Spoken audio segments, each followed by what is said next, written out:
अस्सलाम वालेकुम नाज़रीन, एहतसाब न्यूज़ में भली कार। सकण मास्कर लाखों की रिपोर्ट मुताबिक सकण की बिलावल मस्जिद के पेश इमाम हाफिज़ मौलवी अब्दुल मालिक खोसो की मोटरसाइकिल चोरी थियण खिलाफ़ मौलवीन ऐं जमायतनि शागिर्दनि ॿारनि जो सकण थाणे अंदर मोहम्मद मिठल सिकंदरी, लियाकत खानज़ादा, कादिर बख्श राहू ऐं ॿियनि एहतजाजी मुज़ाहिरो करे सख़्त नारेबाज़ी कई ऐं चोरी थियल मोटरसाइकिल वापस करण जो मुतालबो कयो। मुझे गाड़ी की चोरी थी अज 9 ॾींहं आहे। SHO साहब वटि असां आयासीं, NC कराईसीं। हुन मूंखे ख़ातिरी कराई त साईं असां कोशिशि में लॻा पिया आहियूं। 2 ॾींहंनि खां पोइ वरी मूंखे चई त साईं असां कोशिशि कयूं पिया त तव्हां महिरबानी करे असांखे टाइम ॾियो। उनखे 9 ॾींहं गुज़री चुका आहिनि, अञा ताईं को बि खड़तेल कोन निकितो। अॻे राति असां आयासीं त SHO खिली चए पियो साईं पुराणियूं गाॾियुनि खे छॾे ॾियो, भला छा मसइलो आहे।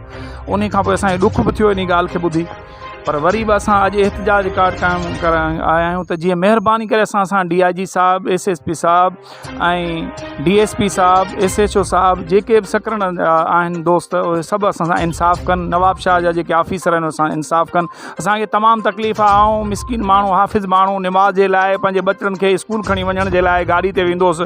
मूंसां तमामु घणी जेका आहे ज़्यादती थी आहे। महिरबानी करे मुंहिंजी गाॾी मूंखे वापसि करायो, न त असां एहतजाज जो दाइरो अञा वधाईंदासीं। असांजे जमायत चयो त असां घणा हलण जे लाइ तयारु। मुंहिंजो न असां पहिरियां वञूं था थोरे मिक़दार में, जीअं उन्हनि खे चवंदा त महिरबानी करे SP साहब, DIG साहब, DSP साहब असां सां इंसाफ़ करे SHO त असांखे पंहिंजी गाॾी वापसि कराई वञे, न त ॿी सूरत में असां एहतजाज जो दाइरो वरी वधीक वधाईंदासीं। साईं असांजो पेश इमाम आहे, मदरसो हलाईंदड़ आहे। हाणे 9 ॾींहंनि खां तक़रीबन 150 ॿार आहिनि, उहे बि नथा पढ़ी सघनि। ऐं तमामु माना असां पुलिस खे पुरज़ोर मुतालबो था कयूं त फ़ौरन जे ॿियनि जी गाॾियूं वराए ॾिनियूं आहिनि, मिसकिन जी बि वराए ॾिनी वञे, न त ॿी सूरत में असां अॻिते क़दम वधूं। जीअं त असांजे दोस्त हाफ़िज़ अब्दुल मालिक जी गाॾी काइजी वई आहे, असां इन जे लाइ उन जे ख़िलाफ़ु पुरअमन एहतजाज लाइ बीठा आहियूं। असांखे वॾी तकलीफ़ आहे ऐं शहरनि जे जान माल ऐं उन जे इज़त जो तहफ़ुज़ करणु वस वारनि अमलदारनि जो कमु आहे। असां उन्हनि खे पुरज़ोर अपील कयूं था त अव्हां पंहिंजे इन अमल ते पूरा रहो, शहरनि खे पूरो हक़ ॾियो, तहफ़ुज़ ॾियो ऐं साईं खे पंहिंजी गाॾी वापसि कयो, न त असां पंहिंजे जमायतुनि समेत एहतजाज जो दाइरो वधाईंदासूं।